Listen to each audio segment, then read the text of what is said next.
Happy Halloween, everyone.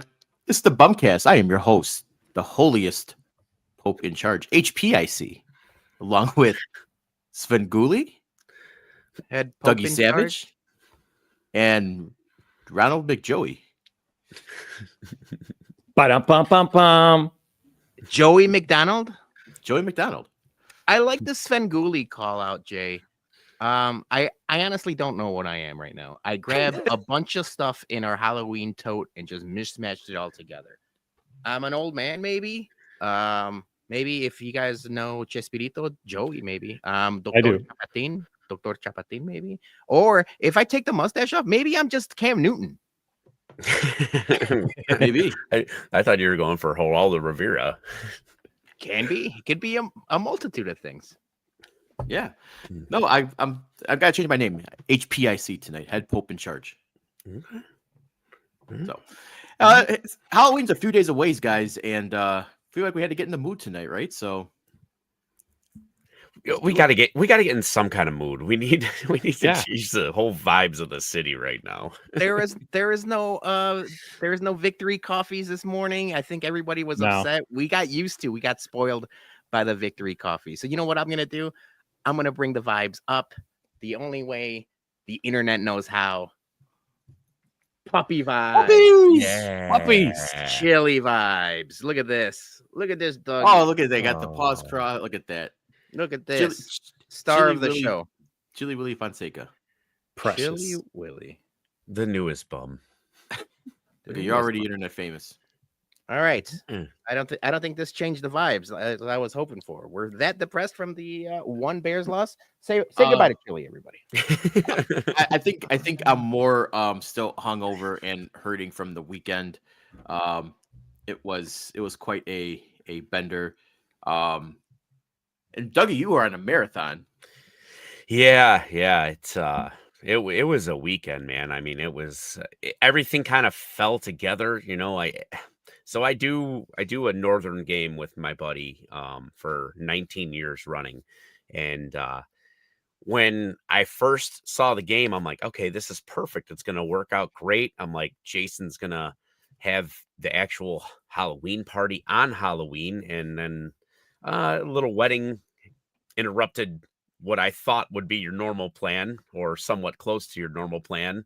And so it ended up being on the same weekend as my annual northern trip. So, but we just made it work, baby. We just made it work, you know. Went to the game, had one or two beers in the stands. And then That's maybe like 10.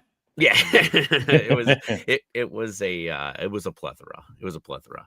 Good game though. Perfect weather, so couldn't complain on that. They actually won, which they haven't done much of this year. So that was a nice, what I thought was going to start a big win train this weekend for us, which absolutely didn't. But you know what? It is what it is. And you know, we were able to still make the party. You know, everything kind of went a little downhill after that. Babysitter canceled on us last minute, so Mary just dropped me off, and we kept the I'm trying to say it. Intoxic train. Say it like Savage. We got real messed up, brother. Oh yeah. We had a couple of drinks, just one too many. And my throat is fucked. And that's it. No more Randy Savage for. Yeah, I think I'm the same way. I'm too many shots and bourbon and beers and everything, and that just spiraled over into the watch party yesterday and a little Sunday fun day. I might not drink for a while, but Too many tricks, not enough treats. no. Yeah. No, it was too many treats. Way too many treats. That's a good point. People are asking about Joey P and the hair. Is the carpet matching the drapes today, Joey? You got a wig down there? No, we're Eagle style. You could We're buy the new Eagle Kim Man Kardashian style.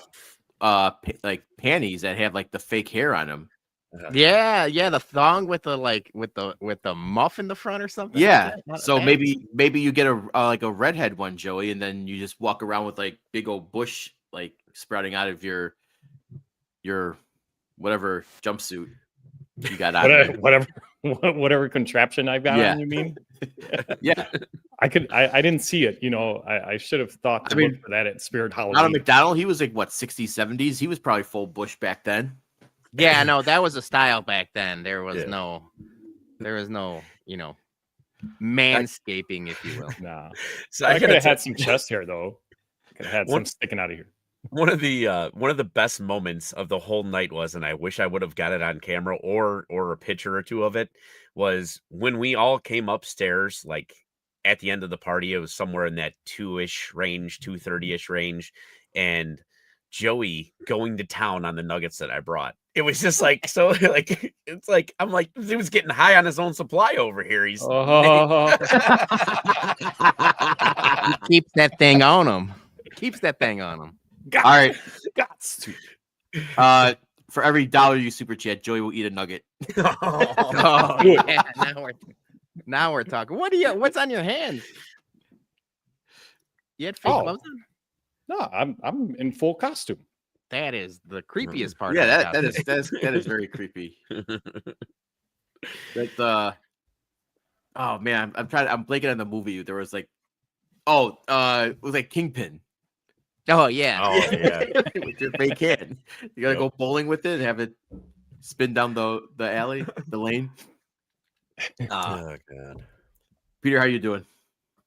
I'm doing good. I obviously Halloween's my favorite time of year, where we get to basically be kids for a little bit, and I like doing the costumes, and I say I'm a method actor to all of the different things we get onto. But yeah, I'm excited. I'm excited for Halloween. I'm excited for trick-or-treating. I went to Menards and I mean, I went to Menards for work like 3 times today, but I stocked up on some Halloween candy.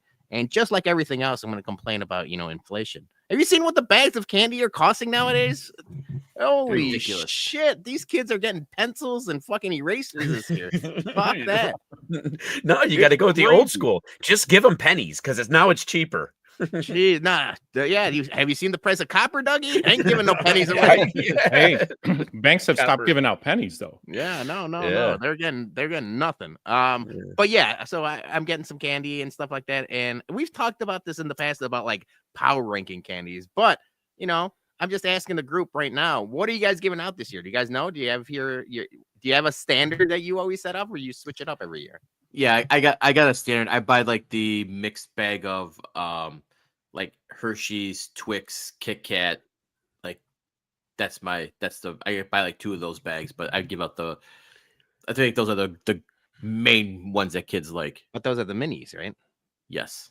Well, they're not like, I guess they call them fun size. There's nothing fun about them. You take 1 bite and you're done. Yeah, so that's the thing. It's like there's the mini ones, but then there's also like the medium sized ones and stuff like that. So yeah, it's interesting. Joey, are you giving out full sizers? Hell no, dude. I got a brand new puppy. I can't afford full size candy bars. I wish I was at the point where you're giving away full sizers. I think we tried doing it the first year we moved into the neighborhood, because when we moved into this house, so we've been here almost 5 years now. We're like, oh, there's a lot of candy. Scarlett's gonna make a lot of friends. It's not like we gotta be. We're on a corner, 2 sidewalks. Like we gotta be a good candy house. We go to Sam's Club thinking we're gonna buy the full size candy bars. Hell no, dude, 0 chance. I cut grass for a living. I ain't fucking trust fund kid. That's crazy. That's great. No, I don't. I get a lot of trick or treaters, so I think that would cost me a couple $100 if I started buying full size candy bars, because you're not, especially unless maybe they're world finest ones. Aren't those ones $1 still? Mm-hmm. The world's finest bars. So yeah, but so all right, this is a good candy segue. Yeah.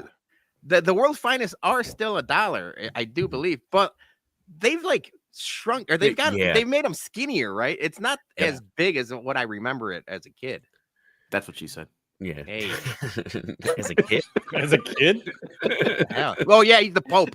Yeah, no, this all checks out. You fucking pervert. Right in the character. Yeah, no, they kept the price the same, but yes, they did go smaller. So, but so my go-to candy usually every year is Reese's. Like Reese's peanut butter cups Hell are yeah. like Yeah. the thing because usually I get stuck with a ton of candy. Like full 'cause we- size cups or Huh? mini cups? Full No, size no, cups? full, yeah, like the single cups, you know. So they come in like the single size or whatever. The I pumpkins are usually, good. Reese's pumpkins are good. yeah, those are good too. Yeah. So that's what I usually do because I get stuck with them, and then it's just me eating a bunch of Reese's, and I don't mind Yeah. that. But I've been trying to watch my weight a little bit. So this year I ended up going with it's kind of like a Sour Patch Kids mixture thing. So it's like got a bunch of like more savory, you know, would you call it savory? Yeah. Yeah. don't- No. yeah, Yeah. you know, like it's that mix or whatever. So it's got, you know, it's got more fruity stuff in it than I have to chocolate. imagine though, kids maybe seem disappointed though about getting Sour Patch Nah, Kids or something. dude. No? The sour fruity They're the candy jam, are man. in with the kids now. Yeah. I Yep. think I think kids nowadays are both, you know, well, my daughter's 8, so she's right in the Mhm. middle of. But yeah, like they like all of the Sour Patch watermelons, the Sour Patch Kids, all of like the fruity candy, even like the what is it like the Lifesavers, like the fruit candy things. Yep. Oh no, there's Skittle They're- gummies. Skittle gummies are hot in the streets. Oh shit. Nerd, Yeah. Okay. nerd clusters are hot in the street. All Nerd of those, clusters are huge. I all love of those nerds. things. Yeah, Mhm. I used to love clusters are nerds, man. fantastic. I once choked on a nerd. Did you? What was his name? I don't remember. You didn't even catch his So how- name. Did you like throw them all in your mouth at one time? Yeah, How'd you- I just took a handful, and you know, sometimes you have like got the small ones, but sometimes you get that the big one, right? That's Mhm. almost like a fucking butt nugget. Yeah. Right. But you get that one big one, and I choked on it, and my friend was like, I was walking, my friend came over, he's like, "Ugh," gave me the Oh, Heimlich no. on me. Damn. One thing that messed me up as a kid, I swallowed Pop Rocks. That was an experience, dude. Because that shit's popping in your mouth. Imagine like swallowing it as it's mid pop. That fucked me up, dude. That was a cough to get off. That was bad. Would for you business. mix the Pop Rocks and Coke? Would you I didn't do that, but one time I did Pop Rocks with Fun Dip. Remember those Fun Dips where like Fun Dips are great. hell yeah, That's just off Yeah. sugar. it is, yeah, and that stick that tasted terrible. Yeah, that's Colonel, a stick. Colonel Bourbon says don't drink Coke, you'll die. Is that true? Yeah, I know it goes caprice, but like if you drink it, will you die then? yeah, like Mentos. Imagine like a Mentos and pop inside of your belly, Jason. No, you can't do that. No. Did you guys try the Oreo Reese's collab? Because I know people are going crazy for them. I haven't had them yet. I did. Top notch. Both like the cookie and then they're both good. Dude. I actually like the Oreo, the Reese's cup more than I like the cookie, which I thought it was going to be totally opposite. Both top notch though. Yeah, I tried them both. I like I'm on the opposite side of the pendulum. I like the cookie butter. Okay. And I think it's because the creaminess, you get that creaminess of the peanut butter more so in the cookie. Mhm. And I got too much cookies and cream Hershey style from the okay. Reese cup. Fair. So to each their own. Doug, you should give out Slim Jims. Dude, you think Slim Jims are cheaper than candy? Well, you're In this the economy, macho man. I'm giving out nuggets this year. Yeah, man. You know what I'm gonna give him? I'm gonna give him some positive vibes. Do the little coffee creamers and do the nothing means nothing. Cream of the Yeah. crop. Yeah.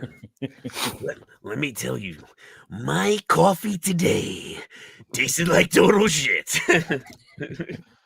oh, yeah. Well, thank you guys for coming over on Saturday. It was a Oh, dude. great time. As always for my annual Hell yeah. Halloween party, and Awesome yeah, time. just it take at my age, it's 2 days of recovery now.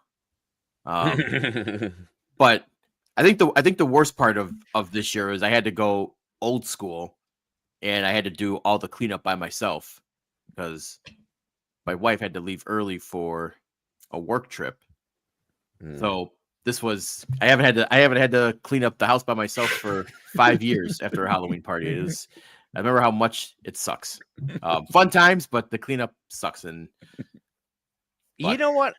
I think we've talked about this in the past, and we might have brought it up on this show, but I think we're at the age, and there's a good amount of people there. We know a lot of people, a lot of friends, a lot of family, a lot of, we all chip in $20. You could probably hire like Merry Maids the next morning or something like that. Yeah. That's probably true. Right. But with us having the watch party next day, I was that was some timing. The rollover between, Halloween shenanigans to bear shenanigans. That was not for the no rest for the weary. I've officially had White Castle now for 3 days in a row, and I don't know how much longer my stomach can. My God, can take this. Your poor insides. Yeah, it's tomorrow morning might suck. But there was, I bought the Crave crate, and then came home last night after the watch party, slammed some sliders. Had some for dinner tonight because they're just, you open the fridge, they're just staring at you, right? And you're just like, I shouldn't do it. But they're staring at you with all their deliciousness. And they're just like, eat me. And like, I don't want to, but just the smell just takes over you. And you're like, all right, I'll just do a couple. And the next thing you know, it's 4 days later of having White Castle straight. Yeah, no, you nailed that in the head. Like, you open up your fridge and that smell permeates the fridge 100% every time.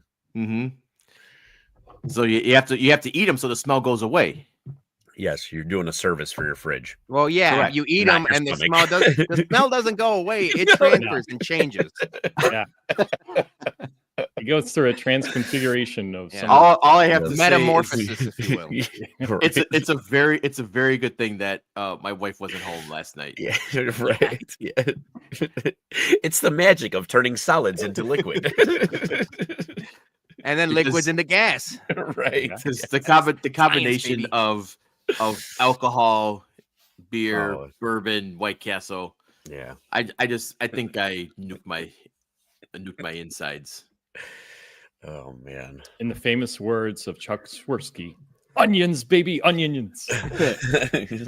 But yeah, costume contest was good. A lot of Joey, you and Sandy had a great costume coming as McDonald's and Wendy's. Even though you're not in full makeup today, you guys came in second place in the costume contest. We tried to put a lot into it as far as try to be something creative. So I think we did all right. Thanks for everybody who voted. Hell yeah. Yeah. Yep. All right. So as I mentioned, we had our watch party at the Ramova yesterday. We did not do well. Bears 4-game losing streak is officially over, but we had a great turnout. We want to thank everyone who showed up for our watch party. We want to thank the Malort Princess. We want to thank Woodford for coming around, handing out shots, and also, Bear Mysterio showed up.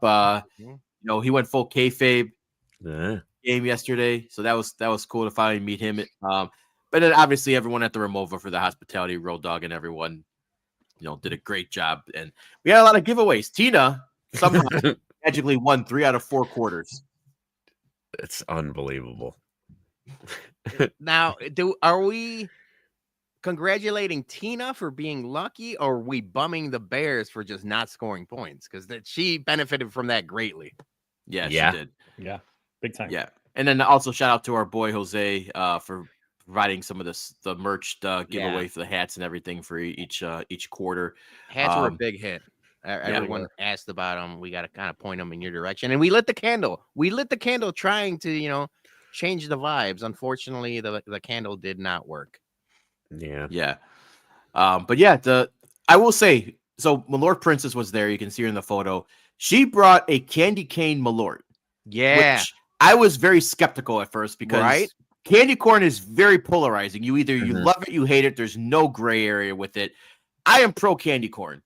Okay. So I was like, this is very intriguing. That was delicious. Oh, it was so good. I am anti candy corn. Big time. But I did like that Malort. It did have a nice little flavor to it. I thoroughly enjoyed it. Yes, I'm the same way as you, Dougie. I've been on an anti-candy corn rant since I was a child, basically. And I spun the wheel, and I got Malort, and she's like, "Do you want to try the candy corn?" I'm like, and I'm not gonna do the Malort face. We like Malort. We do it all the time for the Blackhawks games. But I'm like, candy corn Malort. And it was a pleasant surprise. It was really, really good. So Yeah. shout out to her and whoever came up with that idea because it was delicious. Yeah, she said she made it. He also had the licorice Malort, which I didn't try because I'm not a licorice guy. But she did also have a pumpkin spice Malort, which I did try because I am a basic bitch, and and that was good too. The candy corn and Malort, and pumpkin spice Malort, right up my wheelhouse. Yep. And then also shout out to Woodford for just coming by. Oh, Never gonna turn down Double Oak. So that's the thing where I actually had a conversation because Woodford Double Oak is just a standard. I recommend it to people just getting into whiskey. I buy it for, if we're going to family party. It's an easy sipper. It's an easy. I forgot how good just their standard. And I'm just saying that because, they came to the event. Like we do the bourbon bums. We kind of do all the high end whiskeys, and you kind of forget just the daily shelfers. Woodford rye and the standard Woodford Reserve was solid, man. So yeah, I'm glad I tried. I'm like, man, I haven't had this in so long. It was good. Yeah, the rye was hitting yesterday. Yeah. I think because I was pretty not feeling well. I think that you get that little black pepper off the rye, and I think that was setting me straight. It was delicious. Yeah. And then obviously just a real quick reminder before we talk some beers here. Our last watch party at the Ramova for the season is going to be on Black Friday. So it's a 2 p.m. 2:30 game. I gotta double check on that. It's late afternoon, mid-afternoon, whatever you want to call it. But we will be there. You should be to RSVP on Ramova's site or check our Twitter if you haven't. But we'll announce the food coming up, and it's gonna be another good time. More giveaways. Last chance to win a jersey. Oh yeah. Yeah, the squares are a hit. Everything was a hit. So we got one last. We're running it back. Hopefully we pack that place like we did yesterday because it was a good ass time. Yeah. All right, let's talk a little beers here because we have to.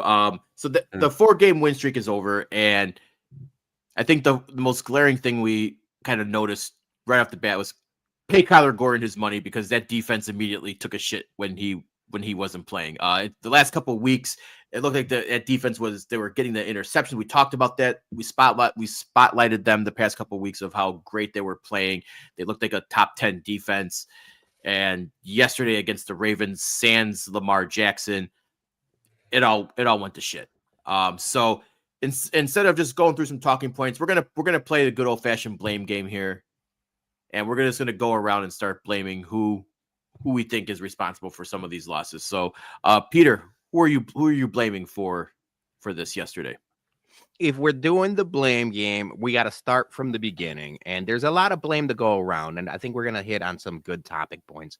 But we have to start with the cheating ass Ravens. The cheating ass Ravens trying to pull some fucking shenanigans all week. And especially in that last practice where Lamar Jackson was present and participated fully on the entire Friday practice ahead of Sunday's game against the Bears.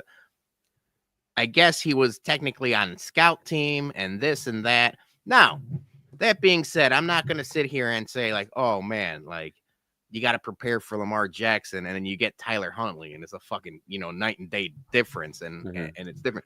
But there's reasons why these things are in place. And from what it sounds like, and I saw a couple reports, like other teams were really pissed because Harbaugh just chalked it up as a accident. He like, oh, it was just an accident. It was an honest mistake. But it's like he's been doing this for so long in this league that it's like bullshit, dude. You know the ins and outs of reporting your injuries and who practice and how.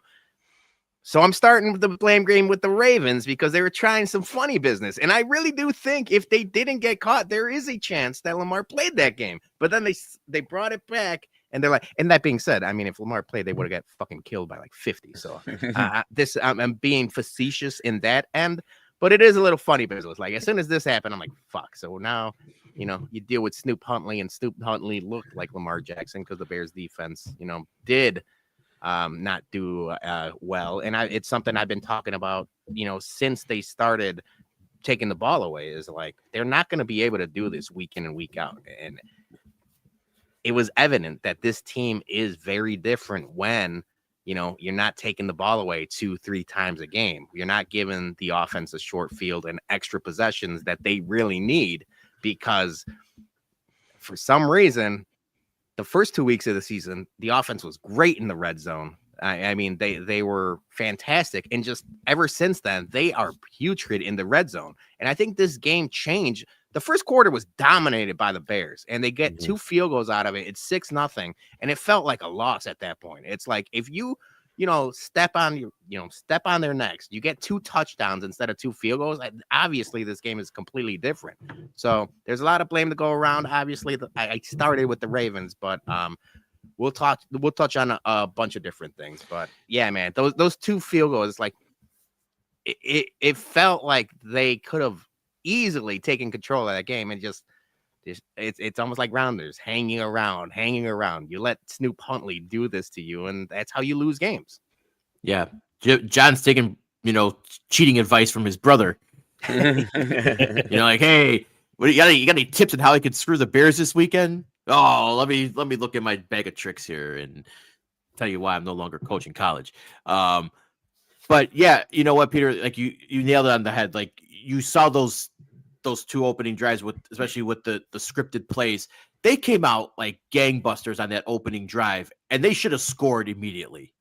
And the fact that they couldn't even punch it in from, what was it, the 2-yard line, and they had to settle for the field goals. That's deflating right there, because we've seen that, like Ben Johnson's they've been getting that opening drive touchdown for a majority of the season, and you felt like, okay, this is it. They're coming out. Caleb's on fire. Rome's back on track. He's got 3 catches in the first drive already, and then it just completely deflated. So yeah, that's they got to learn how to finish that off.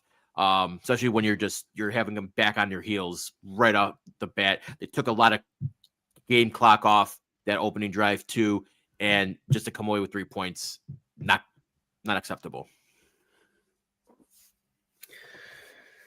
Well, now I got to get to my blame. Who are you blaming, Dougie? My blame is gonna fall on the other head coach. The other head coach, Ben Johnson. I thought you were going. You had it. You had it. Keep going. Your fucking mustache is fucking me up, Peter. Blame game switches to Peter now. No.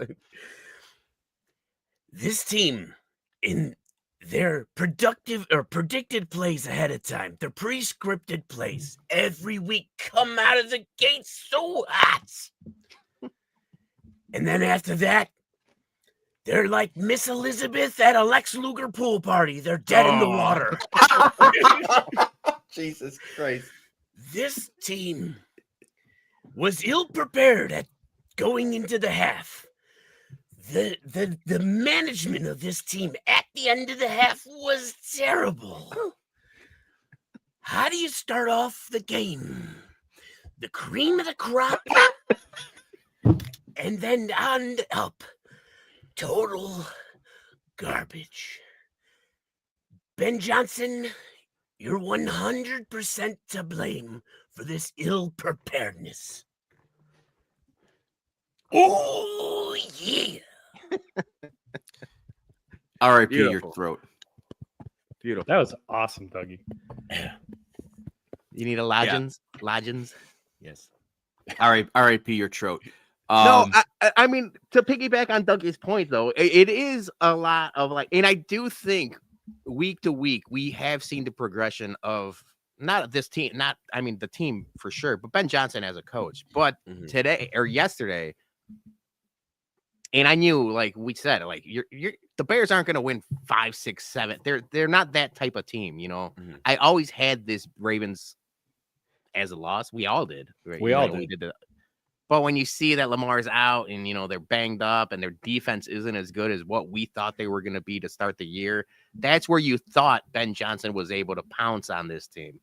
But, that there's a reason why Harbaugh is one of the better coaches and one of the longer tenured coaches in the league. I mean, he got his team prepared no matter who was there. Yeah. that was the thing that's why he was my blame game for this one.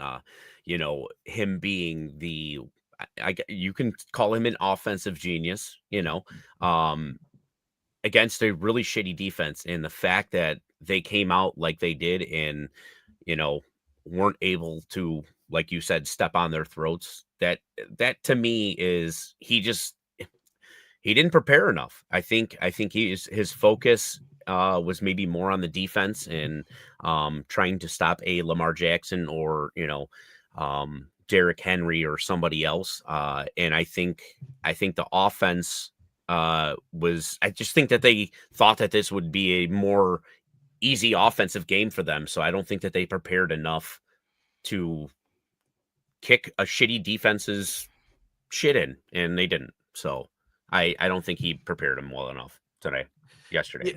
And you know what? We also saw like that last week. Dennis Allen got the game ball, and that defense obviously didn't look as prepared as it was the past couple of weeks. And you can blame that for, you know, Tyreek being out and Kyler Gordon being out, you know, but it was night and day. They could not stop the Ravens, you know, yesterday as well. Yeah. I mean, they were only 4 for 10 on third down efficiency, but it felt like much more than that, right? It felt like every time they were in third down, they picked it up. There was like I can't really explain it, but they were getting chunk yardage, you know, when they should have been walking off the field. Right. So I think that Dennis Allen needs to, with Ben Johnson, do a better job on it, because the Bengals defense is trash, right? Yeah. But you still have two of the best receivers in football Mm-hmm. with Joe Flacco throwing them. So if Tyreek is going to be out and Kyler Gordon's going to be out again, that secondary is going to be screwed. And the coaches need to figure out a game plan to try to stop those two. Yeah. And Go ahead, Dougie. no, I was just going to say the one, and it's a really small point that I just want to get out there. If Swift is banged up as he is, let's stop marching him out there, you know, because it obviously looks like he, you know, isn't what he was the last couple weeks. He looks banged up. He looks like he's not playing at 100%. Let's just let him rest then, you know, let next man up, you know, figure that out. Monungai, you ready for more Monungai? I'm just ready for the guy not to get like critically damaged. That's all. Yeah, I didn't really notice much like in terms of Swift being banged up, and obviously we were at the watch party, so I wasn't able to watch it as in depth as when I'm at home and stuff like that. But the things that do stand out in Jason, and it's something that we could probably talk about, you know, how you beat the Bengals and how this offense could help the defense, is by staying on the field a little longer, having a little bit longer possessions, not making as many penalties. So you're getting the penalties are killing them. The penalties are killing them with the 3 and outs and everything else. And it's like the offense can just sustain a little bit longer. That helps out the defense. If the defense isn't getting takeaways, like I mentioned, they're going to be mediocre. But also, if you're staying on the field a longest time, you're just going to tire out, especially with, you know, your top 3 corners out right now. So it's like, I know we say next man up, they're running out of men, and it's something. It's something that I talked about. Jason, you mentioned the trade deadline and like, what can they do? You saw other teams this week trade for cornerbacks, and it's costing them like late round pick swaps.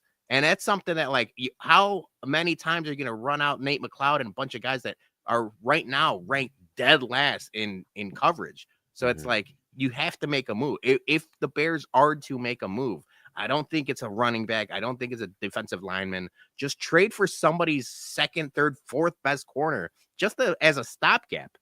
Yeah.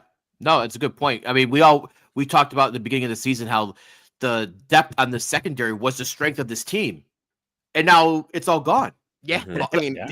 everyone's hurt. So the backups of the backups are out. You know, so I mean, yeah, nothing you can do about, like, they had great depth, and it just, the way this season has played injury wise, I feel like this has been one of the most like injured seasons in football that I can recall. And Bears have always usually been like a fairly healthy team, but this year it seems like especially on the defensive end, it's been, you know, much more pronounced. So yeah, I think the Titans did a trade today.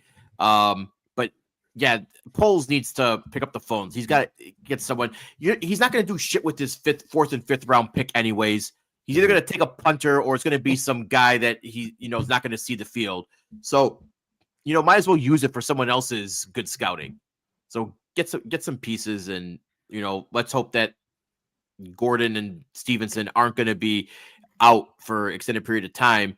And we can get back to seeing what we saw for the past couple of weeks when the defense was finally healthy, of them just being ball hawks and taking the ball away. Because you mentioned, now I'm going to mention our notes at the end, but Shamar Turner, now he's out for the season. So there's another piece of our of our line, that our defense is out. So not good.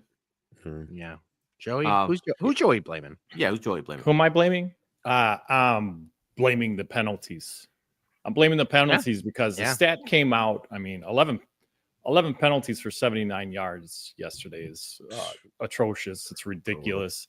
And now the stat comes out that they've already had three games now this season where they've had at least 10 penalties. So there's chaos when it comes to simply lining up correctly before the play is called. Well, Ben Johnson was pissed, in his post-game comments about the penalties and everything. And it seems like he's going to start calling out players and, putting it on them, because he basically was summarizing we've been teaching this and they're still not doing it, So at what point is it the people just not understanding his scheme? And I don't know how complex his scheme is at right now, because he said he was going to build it, step by brick by brick.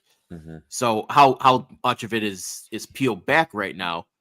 But if it truly is this peeled back, and they're getting this many penalties, I don't even want to see what it's going to be like when it's full bore offense of Ben Johnson, and get the guys out then if they're not gonna if they can't do it. I'm happy with the offensive line, being better and protecting Caleb this year, but you got to get guys that are disciplined in this. And it's totally unacceptable with how they just can't figure out how to eliminate these false starts and, alignment. So that's the formation. thing. And that's where I'll piggyback on you talking about the scheme and how the false starts you just can't have that, right? The false start are drive killers, but there is a lot of alignment issues, and that's where it falls on Ben Johnson and the change from Ben Johnson to Shane Waldron and all these guys being new and all these guys that really haven't played with each other.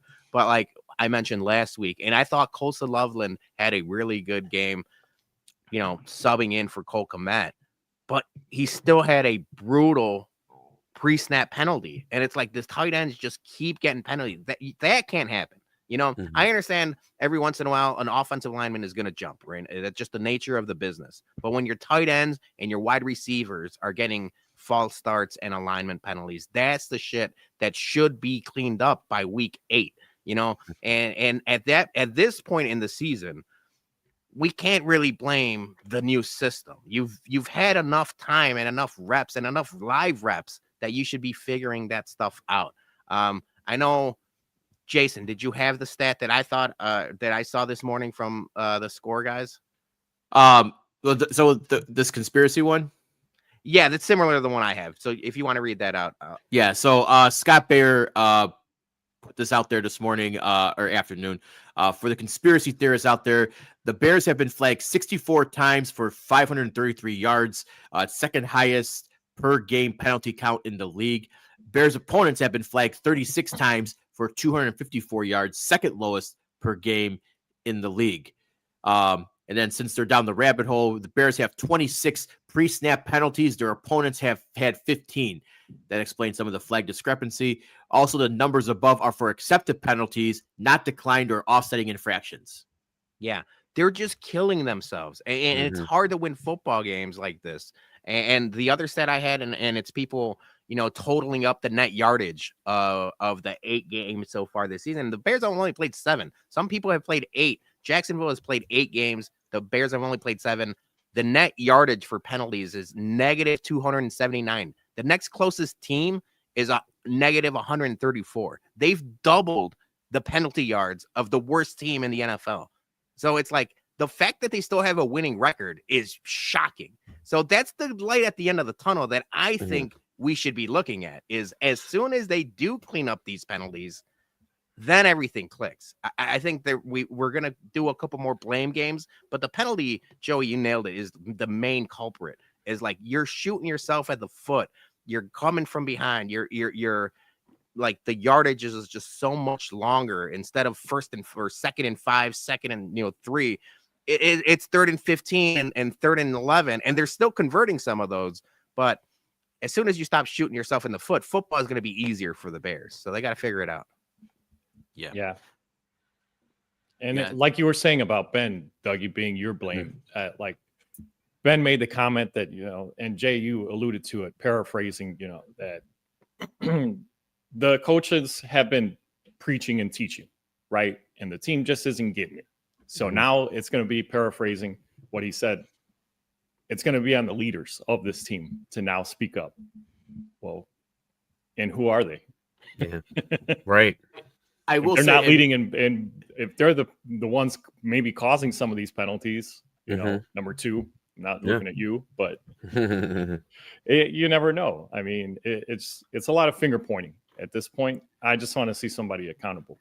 Yeah, and the one thing I do want to piggyback to off the, penalties talk, Caleb Williams has way too many intentional grounding calls this season already.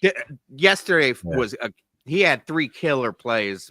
We haven't even brought up the interception. We really haven't caught Caleb, but Jason, you nailed it. Those 2 intentional groundings were brutal. Yeah, it's way too many in the young season to be having that. He's got to know, get the ball away when the pressure's coming. Now he only got sacked once yesterday, so that's the line is good, but again, it's the whole thing. You're not going to have to worry about intentional grounding if you go through your progressions quickly enough and get the ball out in time. Because it was the same thing that was happening yesterday, was him holding onto the ball too long. Get it out, and you don't have to worry about the intentional grounding. It's the easiest solution to that problem. On the interception, that was a bad read to Rome, and he even got called out on it, by Ben Johnson today, saying that he probably should have checked it down. Because that and then when they asked him about that, he's like, well, that was the right read, like your coach says differently. So, again, this has to him just learning the offense and getting through his progressions quickly enough, because then like I said, then you don't have to worry about those intentional groundings. The ball's already out of your hands, not in the ground at the foot of a lineman. Yeah. I mean, those intentional groundings might as well just be sacks anyway. I mean, so, you just throw it out there. He got sacked 5 times yesterday or whatever. However, he got sacked twice or once yesterday? Once. He got sacked once. The intentional groundings, with the loss of downs. So 3. Jason, you mentioned Ben Johnson and talking about the check down, and he probably should have get checked down. I thought something was interesting in the press conference today was, for the longest time, and even it was going back to the preseason, he had been holding Caleb Williams accountable for a lot of things, and rightfully so. They said, we're going to text them and we're going to, hold his feet to the fire and stuff like that. This week was the first week that I saw him maybe defending him more than normal. And it was more of like, looking back, he said, looking back at the game this week or today, he had a lot more good than bad. And I know fans don't want to hear that, but the progress was made, and he was really optimistic about Caleb's game this week. And I mean, we saw it. He looked bad. He's looked bad for a couple games now. Do you think he's defending him almost like Ozzie back when he did it in the 05? Like, he's taking the bullet for Caleb now because, like, he doesn't want the media and the fans to turn this fast on 18?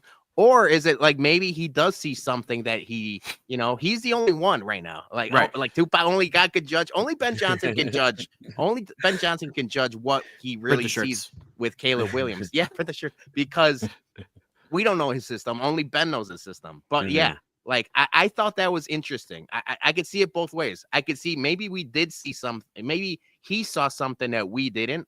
and maybe he had a lot more good than showed up on paper and on film.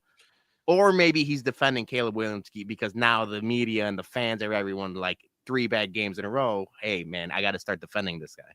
Yeah, no, I think it's a little bit from column A, a little from column B, because he did call him out about the interception and should have been a check down. But he also said that in today's, conference that, he did see, like some progressions in, like steps in the right direction that he was taking in his learning development, so I don't necessarily think that's him just saying it to say it, so I think it's there was enough good where he felt like, that was a bad interception. We'll learn from it. But I think it's, to a certain extent, it is going to be maybe a little more Ozzy-ish, now as him, because he's been one that's always been talking about accountability and him taking blame, and he needs to be better. Mm-hmm. So that hasn't changed from the beginning of the season.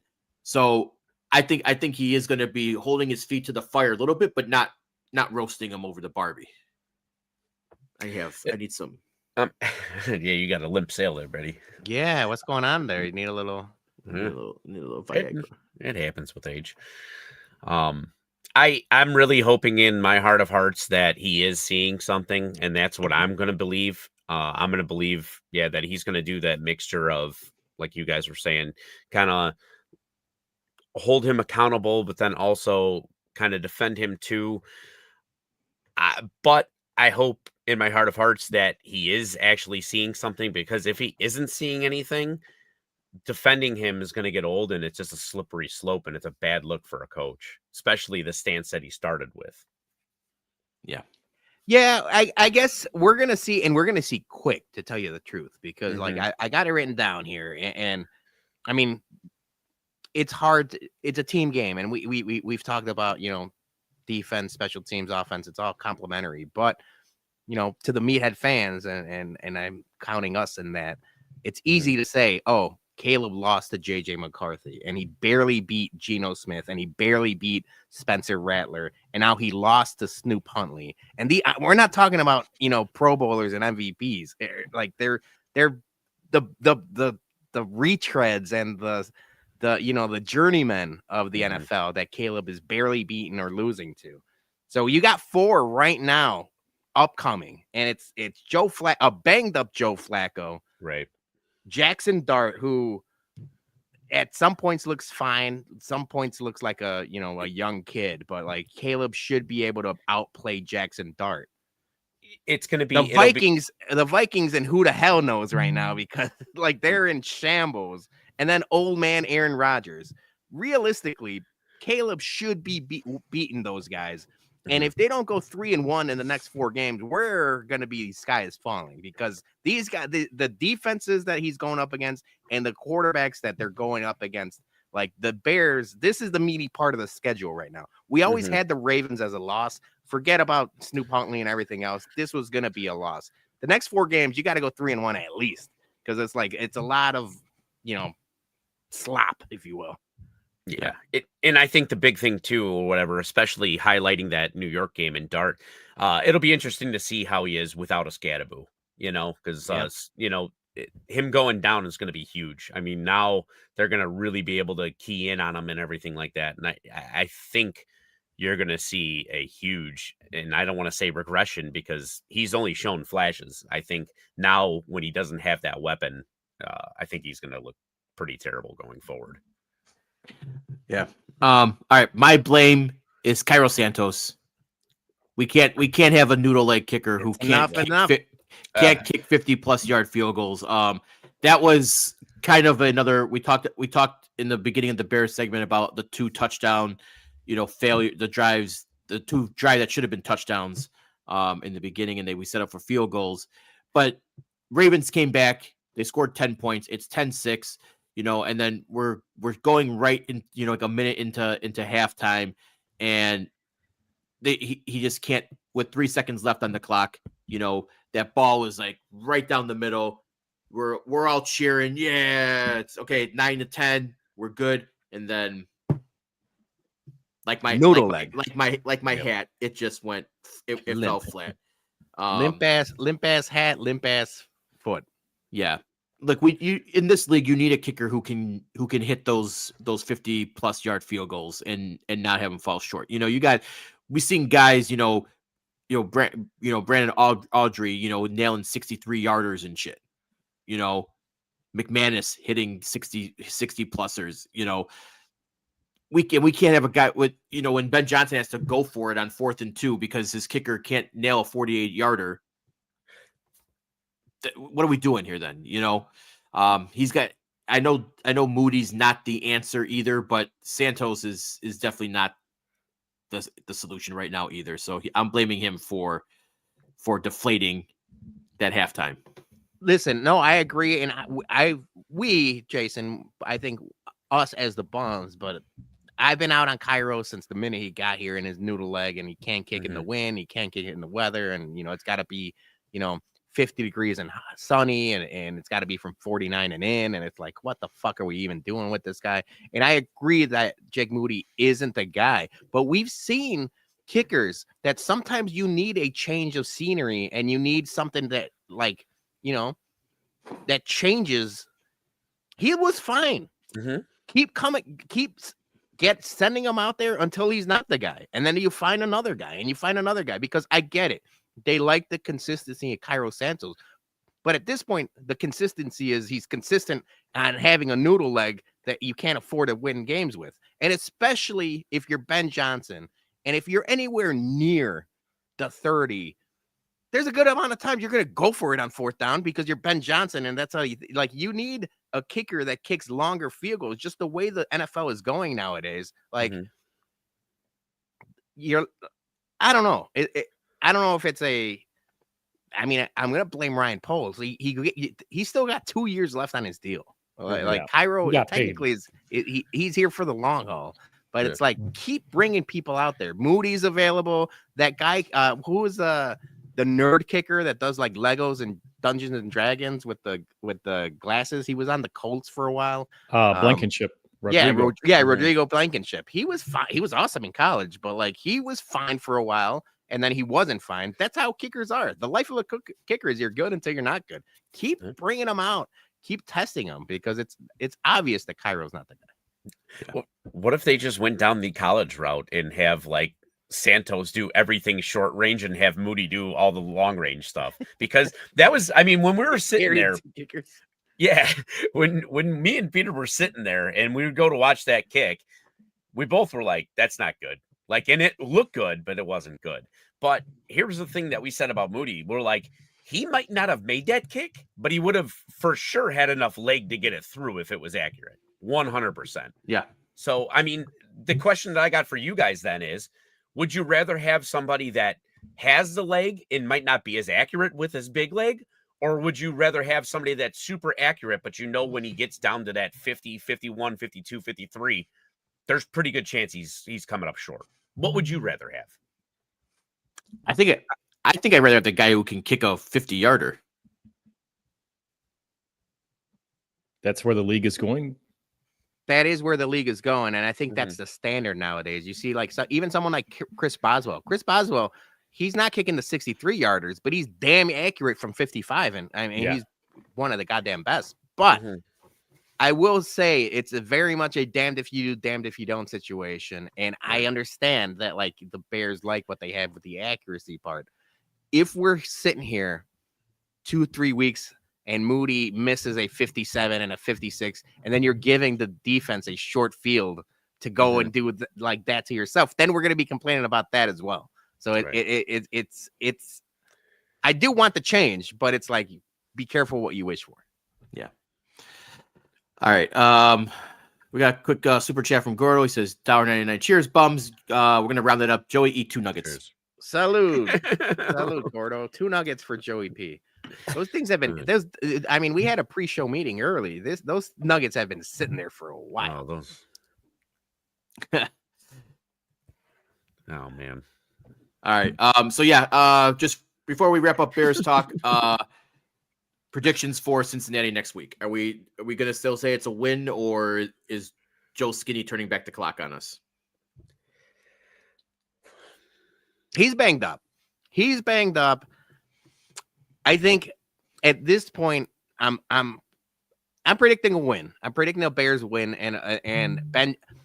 If Ben Johnson is who we all think he is, and who the Bears and the NFL say he is, you find a way to get Caleb and that offense going against this shitty ass team, because the Ravens were shitty because of injuries, and they got Roquan back, and he was all over the field, and we didn't expect the Ravens defense to be bad all season long. They've gone through injuries like we have gone through injuries. The Bengals, while injured, they've been bad on defense for the better part of 2.5 years. They're bad all the time. You see Joe Burrow, winning games, 49-48, because you just can't rely on that defense. And now that he's gone, it's Joe Flacco trying those games.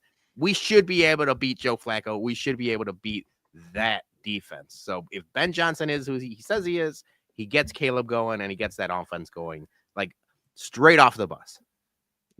Yeah. I'm going to go a Bears win, but I think it's going to be a very ugly win. 37-34. Ooh. I like that. Just like I was yesterday. I think it was you, Dougie, that I was telling when I was standing next to you. And as soon as kickoff happened, I'm going to have lowered expectations, like from Mad TV. Lowered expectations. So yeah, I'm gonna stick with the low score and probably like a 14-13 Bears victory. Oh my God. Man. If the Bears win 14-13 next Monday, we're going to have a miserable show. I'm going to tell you that right now. Yep. 100%. There must have been, there had been like a tornado or something coming through Cincinnati at that time. I understand we named the previous podcast Winning Ugly, and it's hard to win on the road, and you take wins however you take them. But if there ever was a game to not win ugly, it's this week. If they win 14-13, Joey B, I'm going to tell you right now, I'll bum you next week. But like I'm bumming the entire Bears even after a win. I can't have that. I got to see what the line is. Yeah, I think that being on the road, they're shook. And I think the crowd gets to them. And that's why I think in order for them to get over these hurdles and these penalties and Caleb throwing accurately and guys running the correct routes or their options and being on the same page as Caleb, that's, it's asking a lot on the road. But it should be a damn near Bears home game. You got to believe it's going to be like a 50-50 crowd, somewhere around in there, As of right now, the Bears are -2 and the over under is 51.5. Yeah. Smash the over. I think the overs. 51? We shall see. 51.5. 51. Smash the over. All right. That wraps up our Bears talk. Let's get into some Halloween stuff. But before we do, got to pay a quick ad from our sponsor. Green Valley Wine and Spirits in Bolingbrook is your one-stop shop for all your liquor needs. Since their remodel, they have increased their bourbon allocation, they have an expanding portfolio of popular additive-free tequilas and mezcals, and for you beer lovers, a great craft beer selection, plus some rare and vintage stouts. And before you leave, stop by their tasting bar and try some of our exclusive Bourbon Bum single-barrel picks before you take one home. That's Green Valley Wine and Spirits, 344 Commons Drive, conveniently located right off of Route 53 and I-55 in Bolingbrook. Tell them the Bum sent you. All right. It is the spooky season. We're in the Halloween mood and time to do some Halloween nonsense. So, Peter, what do you got for us? I'm glad Yumper's in the comments. He might spoil this segment before it even starts. So I want to ask Yumper to hold off on giving the answers because I got a little the ringers in the comments. The ringers in the comments, but we had this discussion pre-show and we were talking about like what do we do for Halloween content. I mean, we talked about this over the weekend. Are you guys Jason, you are a Halloween guy. We know this by your decorations and your party and everything else, but are you guys horror movie or like spooky movie guys? No, I'm not a big Halloween movie guy, surprisingly. There's a couple classics that I like. But I'll just watch the Simpsons Treehouse of Horror. That's my Halloween. My Halloween of your jam, Halloween. Yeah. But yeah, I'm more of like the haunted house, spooky, scary, as opposed to like the slasher horror stuff. Joey? Oh, I growing up, I loved all the 80s, being an 80s baby, all the old school slasher movies. The Halloween series the movie Halloween is my absolute favorite. Michael Myers, my favorite villain, my favorite Halloween bad guy. But you know, the old school Friday the 13th and Nightmare on Elm Street, I like the first couple, but then outside of that, then they get a little bit ridiculous. I liked the Chuckies and stuff like that when I was growing up. But when I got a little bit older, the only thing that I really gravitated towards was the Saw movies. Yeah, that first Saw was good. I like the first Saw. I never saw Yeah. any other ones. Yeah. I think I ended up watching till like Saw 3, I think. Then it became not really all Okay. that great. So this is an even playing field. So I thought, and I'm not a horror movie guy. I had to look these up, and I did some research on Reddit, Google, and on YouTube. But I thought there's a lot of actors that made their, cut their teeth and started off doing horror movies. So I'm gonna ask you guys, did they make it? So I'm gonna show you an actor, and then you have to tell me if they survived the movie.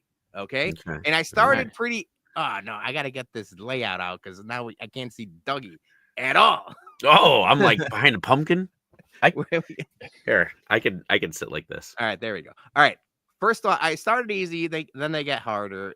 People in the comments, you could join along, but I'm gonna get Except your for guys'. Yumper. I'm gonna just go in a row, and then we'll see who wins at the end. Right? I'll keep tally. First one. This is Jennifer Aniston of Friends fame in Leprechaun. Did she make it? Yes. She made it. I'm gonna say no. I'm gonna say yes. I think she made it. Does anybody remember this movie, or did anybody watch this movie? I think I watched it once on AMC when it was on like on an afternoon. All right, so I'm liking. No, Go ahead. I think I watched it on Cinemax growing up as a kid once. The comments are split between no and yes. She is the lead in this movie. She makes it. She survives this movie. And I only remember this movie because shout out my cousin Joel. He's been on the MCU review. He did the basketball thing with us. He's a huge fan of the Leprechaun series. He loved this movie. So that's one of the only movies I remember as a kid watching. But she survives. Next up, Johnny Depp in A Nightmare on Elm Street. Dead.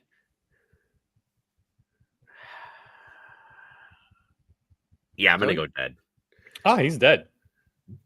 This is one of the most famous, horror movie killing scenes. I mean, look at that. Look at the end of this picture I got up there. He is dead. Now, this is something I knew of. Like, I know I've seen the first. I don't remember though. I've seen this 30 years ago, maybe. But I remember this scene. So yeah, you all got it right. Then he was in court like a little bit later talking about shit in the bed. Yeah, yeah. What her ex-wife looked something similar to this. Yeah, close to it. They were talking about it in court. All right, so it's Sarah Michelle Gellar in I Know What You Did Last Summer. Do you guys remember this movie? My God, I saw it. I think she dies. She does. I'm gonna go. She lives. She dies, and I don't remember that. I remember seeing this in theater. I don't remember her dying off. I do remember she was kind of a shitty character, but she's dead. Winkle Jones is very good at this.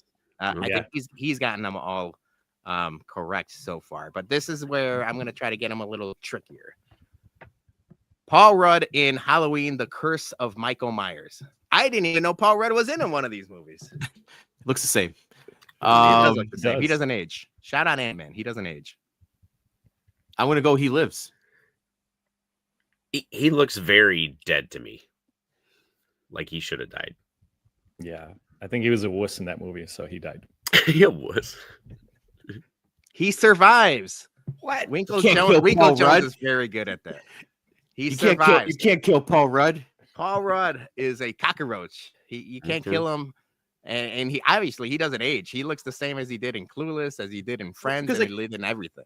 Paul Rudd is like the guy like you think dies, but then he shows up at the end of the movie. He's like, "Oh, what happened, everyone? Yeah. Where are you guys? I was in the bathroom. Yeah, where are you guys? You know." Shit. All right. He's dead. He's busy making popcorn. Yeah. All right. So far, I think Jason and Joey are tied. Winkle Jones is winning. I got him. I'm 4 for 4. George Clooney in Return to Horror High. He's a cop. He's dead. He's going in the school by himself or something, and then he's gonna get drowned in the pool. He's dead. Yeah. I like Jason's logic. Yeah, he definitely in this scene was like, "Hey, what's that noise? Let me walk towards it." Yeah. Dead. Joey? Yeah, he's got a dead look to him.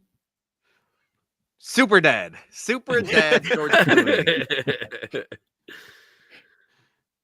JT says, unfortunately, he died in Facts of Life too. Yumper complimenting me on a nice poll. I appreciate that. And I'm counting this segment as a win. And every time Joey and Jason are in a trivia segment together, I'm worried it's going to be just as bad as Lawrence versus Vikings. So I think we're beating the Lawrence versus Vikings threshold so far. Next up, this is from Freddy versus Jason. This is, oh my God, I had it written down. Now I feel bad. This is the girl from Destiny's Child. Kelly Rowland. Kelly Rowland. Thank you. Yeah. So I was just gonna say I'm not gonna state the obvious, but she dies. Well, we're gonna ask you guys. You're playing in the stereotypes. Yes, that is literally what I'm only going with because it was a thing when we were growing up, dude. It was a thing. I also feel like whenever there's like a celebrity in a movie, in a horror movie, they die. So I'm gonna go with that's my logic. She's dead. I remember this. I think she died. I remember watching this in theaters, and I ended up going back and watching this on YouTube just to screenshot the image. This is one of the crazier scenes in I think that I can remember, and I don't watch a lot of horror movies, but Freddy says something racist as hell to start, and then she starts making fun of the size of his claws as if she's talking about his dick size for a good like 30 seconds. And then she calls him a hard F word. She went the capital F word on Freddy Krueger. All-time crazy scene. She's dead. What? Yeah. But it's not by Freddy. Jason is behind her, smashes her into a tree. Dead. All-time crazy scene though. You guys got to look that up. Okay, gonna have to. All right, Tay Diggs in House on Haunted Hill. All right, I'm running the table right now. Here we go. Now I'm gonna just go. All right, Peter, I don't think you're gonna have two black people die back to back, so I'm going He Lives.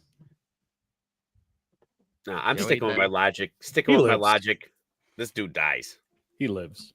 Jason, we've been doing shows too long. You knew exactly what I was doing. He survives. No. Shout out Tay Diggs for breaking the stereotype, and we appreciate that. All right, this is Thor, Chris Helmsworth in The Cabin in the Woods. So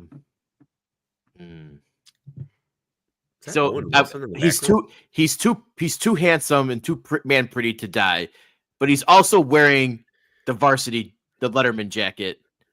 So I'm thinking he dies just because you got him in the Letterman, man. That's horror 101. Letterman dies. 100%. I agree with his logic. It's two things. He either dies or he is the killer. So, but I'm going to go with he dies. I'm going to go with he dies because he's wearing Packers colors. Oh, I like that. That's the best answer out of all of them. 2 points for Joey. This is one of a horror movie or suspense. I don't even know what you would call this. I really like this movie. I remember watching this one in theater. He crashes his motorcycle into what I could only describe as the Simpsons dome because they're kind of trapped in this like weird, like alternate or somebody's pulling the strings. They didn't know, but he crashes into a wall basically, dead. Okay. Good movie though. Look it up. Interesting. All right, so this is Shannon Elizabeth in 13 Ghosts of American Pie fame. Big in the 90s, big fan of all of her work. I'm sure Jason could attest to that. This is Shannon Elizabeth in 13 Ghosts. Pope approved. Her movies are Pope approved. I mean, just based on this scene alone, it looks like she's gonna die right now. So I'm gonna go dead. Hopefully my streak does not end on Shannon Elizabeth. So I'm gonna go dead because one of the things that is also a very big stereotype in these movies is the hottest chick always dies. Yeah. Hottest chick always dies. And I could only imagine she was probably the hottest chick in the movie. So dead. She's dead. Hate to break it to you guys. She was the babysitter in this movie. She survives, but then quits her job at the end because the house was basically trying to kill her. She survives this movie, but she did die in a Jack Frost movie where she look up this one because I saw this. Oh, I did see that scene. She got killed by a snowman basically assaulting her. It was the craziest scene I saw on the YouTubes of all places. But she survived 13 Ghosts. Okay. All right. Well, I finally missed one. Damn. All right, I got a couple left. I think this is the last one. I had 10 trivia questions. This is Matthew McConaughey in the Texas Chainsaw Massacre: The Next Generation. He's on the billing. He lives.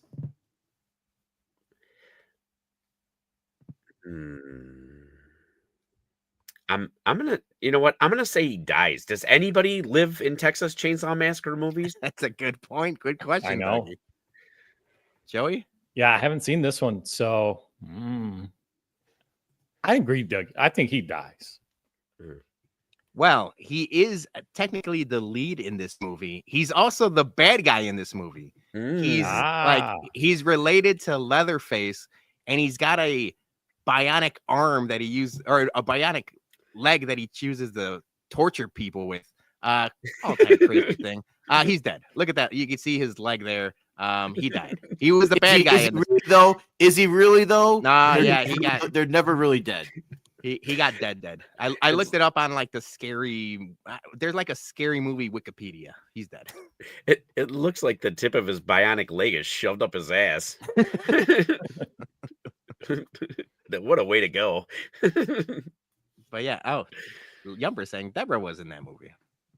No, Deborah from The WWE. Stone Cold's ex-wife. Yeah, I don't know, but yeah, that was I think Jason. I think you won. Winkle Jones might have won overall, but I think Jason, you were really, really good at this. You don't have to see the movies to know the horror logic on some of that stuff. Yeah, they're very predictable. But yeah, that was Did They Survive? Yeah. Very good. Very good. That was a lot of fun. All right. Do we have any other Halloween nonsense, or we just have one quick headline? We have one quick headline, and I guess we should talk about it only because, we're deep in the middle of it, and I haven't watched a lick of sports today, but it is the sports equinox, insane sports equinox. All 5 major U.S. leagues played today. Monday Night Football, 11 NBA games, World Series Game 3, which I haven't checked the score, so people in the comments, please update me on that. We got some NHL and MLS playoffs, which have been fantastic, by the way. They just started. I mean, the wild card started last week. They started this week. MLS has been good. So, I mean, we don't talk soccer on the show, but if you want to bet, MLS playoffs are fun to bet at. So my question to you guys, obviously we're here in costume performing for all you people in the comments, so you're welcome. But if you weren't sitting in front of your computer, what are you watching right now? Is it a combination of football and I'll probably put football on, and then maybe I put World Series on TV too, but I would still watching Monday Night Football. Wow! So even World Series Game 3, you got audio for NFL before the baseball game? Yeah, fuck. I feel like I'm backwards. So we give YouTube TV a lot of shit, but the multi-view has been awesome for me, who I only have one TV in my living room. No. But I've noticed that when the baseball and football is on, I like listening to the baseball because I'm either watching the football or on my phone. You kind of need the baseball audio. I can watch football muted, and to tell you the truth, football is almost better muted because of Troy Aikman and all That's the good. bozos, That's a very good point. Chris Collinsworth, and all the guys freaking stink nowadays, except for maybe Greg Olson, which I like. But I feel like I need the baseball audio more than the football audio. What about you guys? Man. Yeah, I mean, main TV would be the World Series, and then I'd probably have like my phone doing a little streaming. I started off watching the NFL game tonight. It is terrible. I don't know if it improved or anything like that. So I'd probably be dabbling in a little bit of hockey because I could watch hockey any night. It doesn't really matter the teams. You're always going to get some decent action, some hitting, stuff like that. So that's where I'd be. Jeff is in the comments saying you guys don't have 9 TVs. Jeff is a pig in shit right now in his basement. He's probably got the replay of the Au Jus, the BumCast, like 3 NHL or the 2 NHL games, and everything else on his basement. He's like Circus Sportsbook down there. He really is. I don't know. Maybe during March Madness or like the Masters weekend when there's a bunch of sports, or like Wednesday. Like there's another Equinox one. It's like right around like the Derby day and stuff like that. Yeah, we might have to do a remote live from JT's house. Yeah. Yeah, WWE's on. Only thing that sucks about the sports Equinox is it's gonna kill our views. So fuck you, sports. Yeah, fuck you, sports. Yeah. I'm with you though, Baloney. The overpriced YouTube TV giving us that multi-view. I had on MLB and the World Series. If YouTube TV actually had a network, a certain sports network included in my package, that I can actually watch my Chicago Bulls play tonight, that'd be favorable. Tough scenes. Yeah, I know. All right. Before we bump some people, just do a quick ad for us. Yeah. I like that.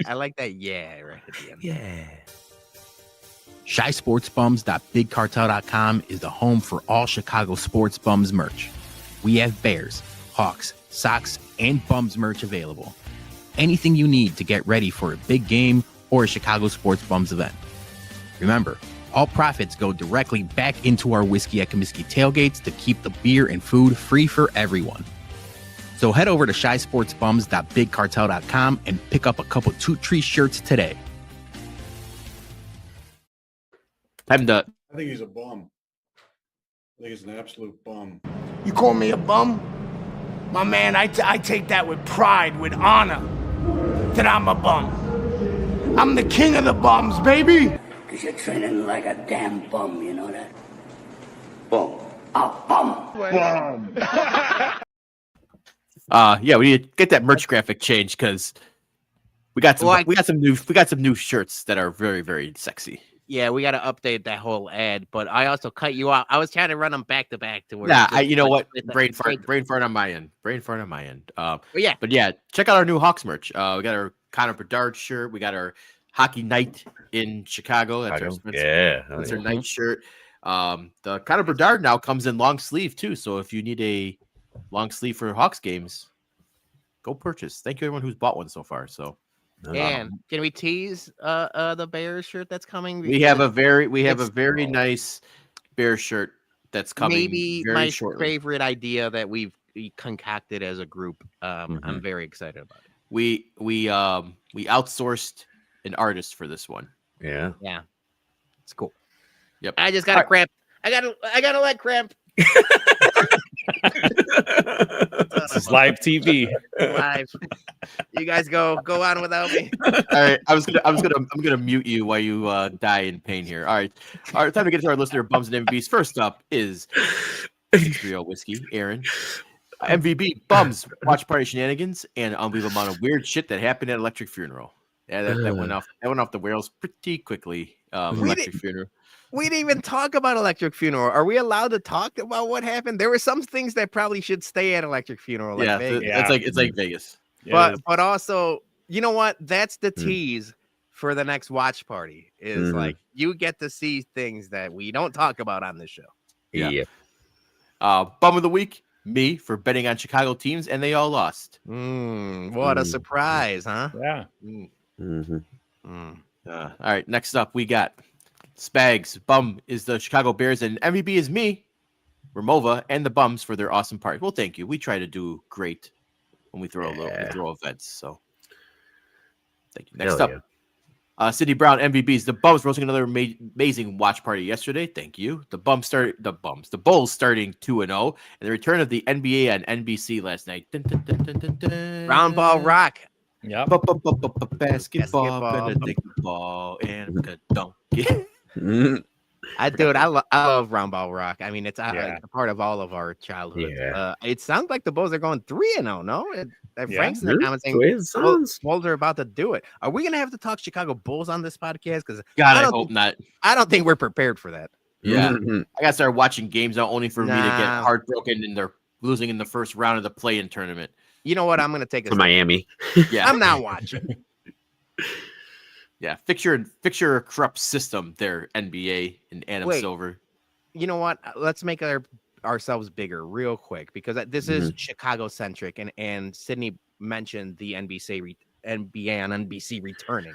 A lot was said about that MJ, the MJ, the first the talk about excellence and his sit down. And I know our Uncle Beef had some choice words talking about it. I thought it was awesome, and I understand. I've been glazing Michael Jordan for since my childhood. And he did say it was much ado about nothing. He was old and he shot a free throw, and it was. But just seeing him on screen and hearing him, I was like, man, this is worth the price they're paying him. Yeah. Am I the only one that thought that way? Or I didn't actually get to see it. So yeah, no, it was really cool. The one thing that I gotta say is my man's got so much money. Can he get them eyes fixed, bro? Because I don't think he can. I think that's just how that's how he's been for the last 30 years. I know, man, but he can't have that much money and looking like me walking into the Ramova on Sunday. The jaundice. Yeah, he's got the yellow eyes. Stays bloodshot. It is Bum of the Week. The Bears offense versus Baltimore and the Steelers losing to the Packers. Fucking man, Packers they can't keep doing what they do, man. They can't keep getting away with this. Yeah, that one hurt yesterday. Yeah. King ass MVP Bulls winning the Super Bowl. Cool. They're on the way. 3-0. Yeah. Bum of the Week, time with loved ones being too short. That it is. I agree. He Sam posted some stuff online, so we're all very close with Sam. So we hope everything's all right. Yeah. JT, Bum of the Week. Lamar, full participant Jackson, and the Ravens shady reporting. Yep. If Bears were going to lose, I would rather have it be not versus a third string quarterback. We 100% agree. MVB, dad tax on Halloween candy. Hell yeah. Since I don't have kids, the candy is just 100%, I'm eminent domain. I just take it. I take it off. Yeah. But we get the candy that we give out, but we also get ancillary candy coming in, pillowcases full of candy. So you got to check that. You got to check it for razor blades and poison and stuff. That's for sure a thing, right? You're doing it for the kids. I'm doing it for the safety of my children. So every second or third Snickers and Reese's bar I see, I have to make sure it's okay for them to eat. So I'm going to have to take a couple. Yeah, 100%. That's just being a good dad, Dougie. Sacrifice. We don't want to do it. I don't want to look like this. I'm eating the candy for my kids. I look like this because I bought a Crave crate and decided to eat it all in my fridge. I did this to myself, not for loved ones. For 4 days. Like I'm sure that there's some warning out there, like White Castle's not held responsible if you eat it for more than 3 days in a row. Oh shit! All right, next up. That's it. That's it. That's all. Mailman Jack will return next week. All right. Let's get to our bumps and MVPs. Joey P, start us off. I got plenty of MVPs, but let me start with a bum since you guys mentioned, and I really didn't have them besides Aaron for helping us lose our Chicago parlay. The mush. Yeah, NBA and them getting all caught up with this, cheating and gambling nonsense that, FBI involved. Like, really, Mr. Big Shot, Chauncey Billups, kind of being like a ringleader in some of this stuff.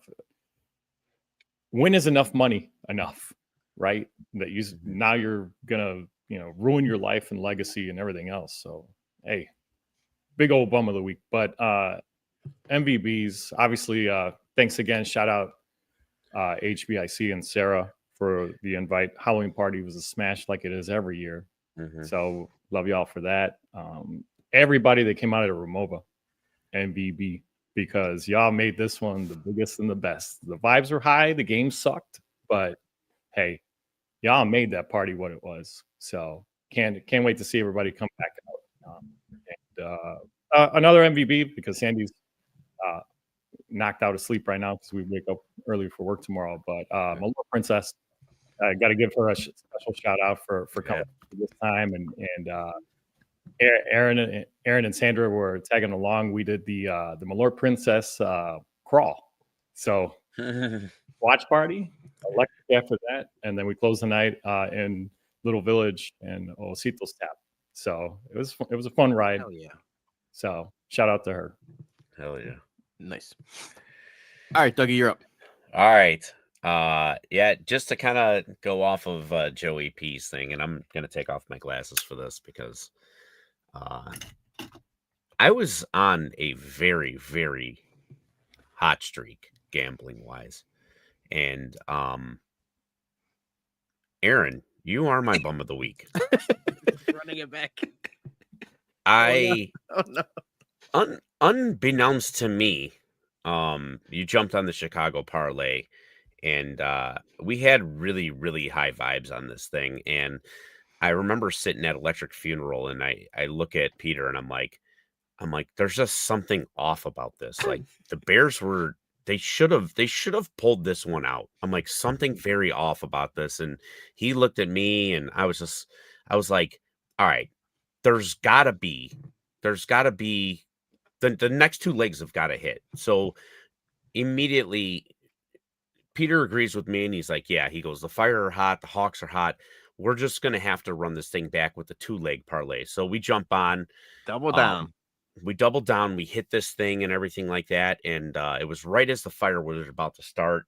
And then Aaron looks at us, and she goes, yeah, guys, I bet it. And I'm like, fuck. I am never a cash out guy. Like you guys know, I will ride this thing no matter how much it is. I'm either winning it all or losing it all. And I immediately went on FanDuel and started looking to see if I could do the early cash out just to get out of this bet, but they weren't offering it. So yeah, I knew something was off, and I feel it in my plums. it was just yeah. So Aaron, you're my bum of the week. I'm sorry. It happens. It happens. I want to echo Joey's sentiment on his MVBs as well. You know, Jason, Sarah, thank you. Always a bang up party. I need to start learning how to leave the party early. That would be, yes. Like leaving every time at 3-4 o'clock in the morning. I need to stop doing that. No, I don't mind. No, I know. Normally I wouldn't mind either, but we had some stuff to do, and that leads me into my next MVB. My next MVB, Peter Baloney.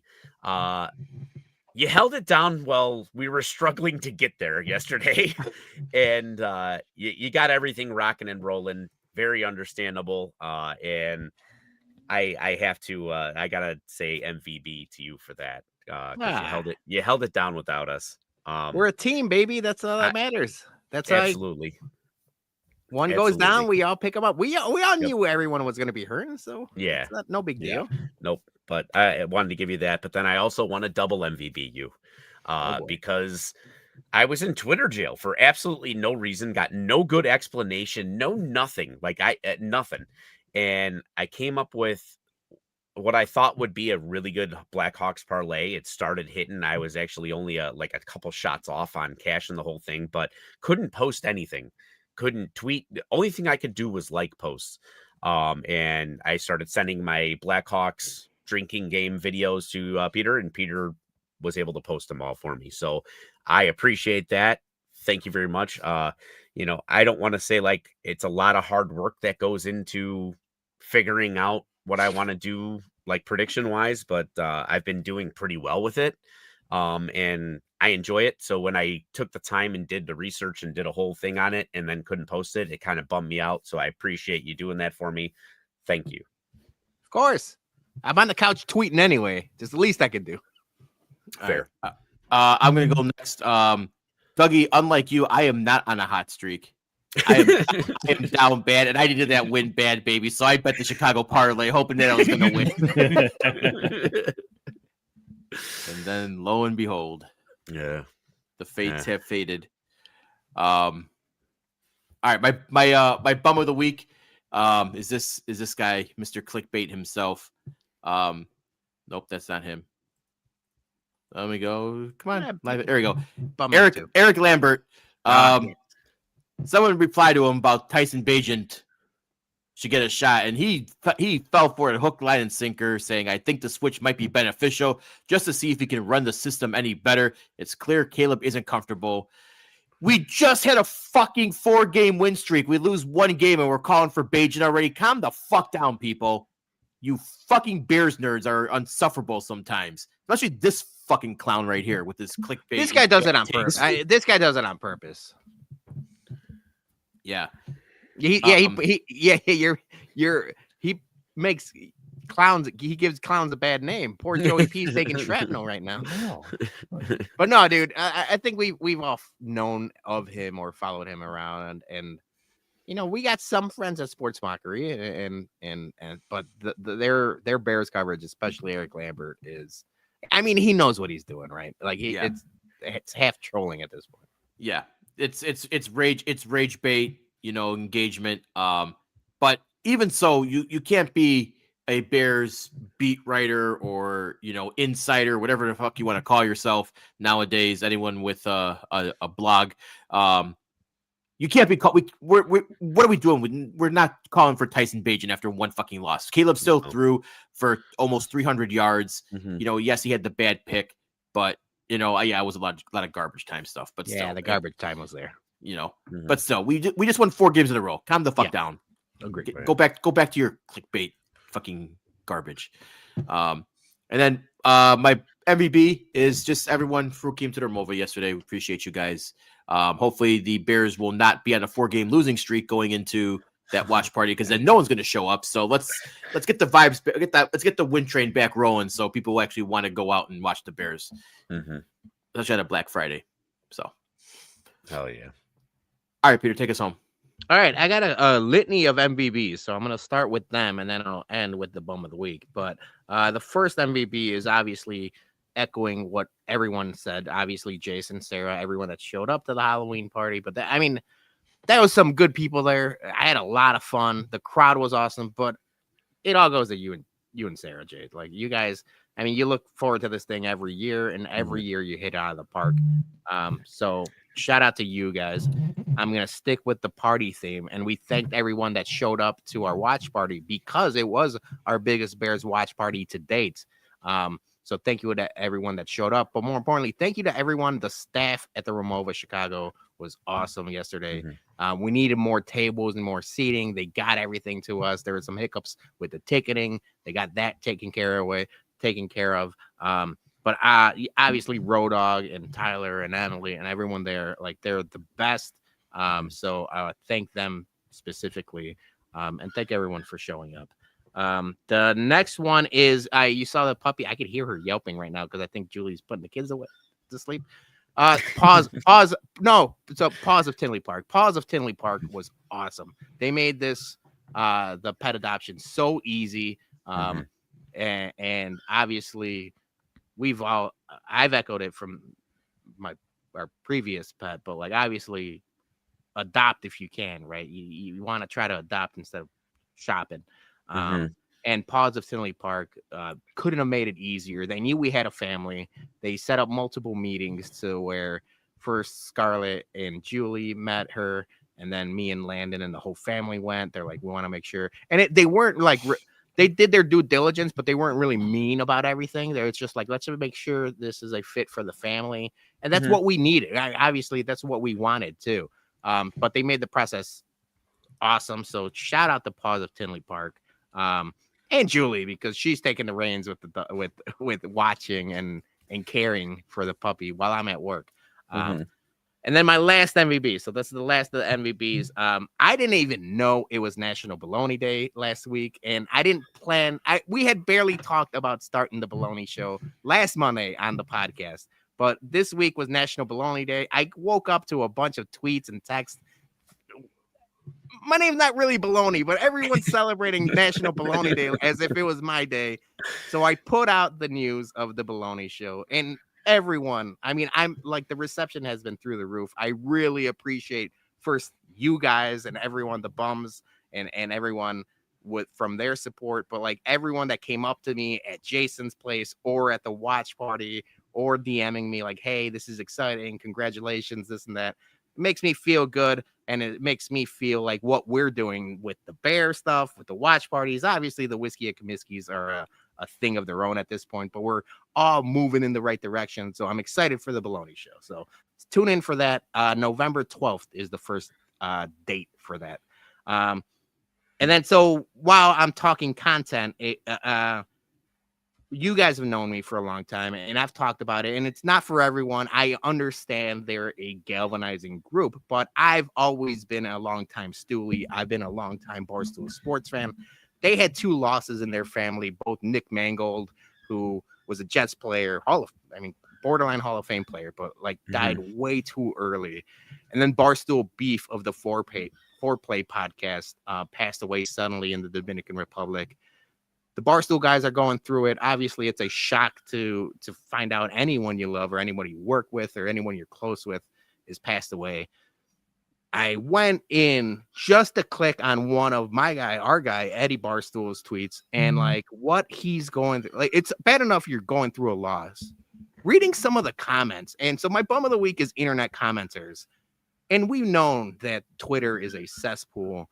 And even when people's thoughts are in the right direction, having Eddie have to hear about his either health or weight when he's mourning someone else is crazy talk. There's a time and a place for these things, and there's a time and a place for you to be able to send your messages or even well wishes. A tweet online is not it, man. And people, and now, you know, we get a little bit of like an inch of like relevancy on Twitter or anything else, and we deal with a fraction of that. Every once in a while, we get one asshole.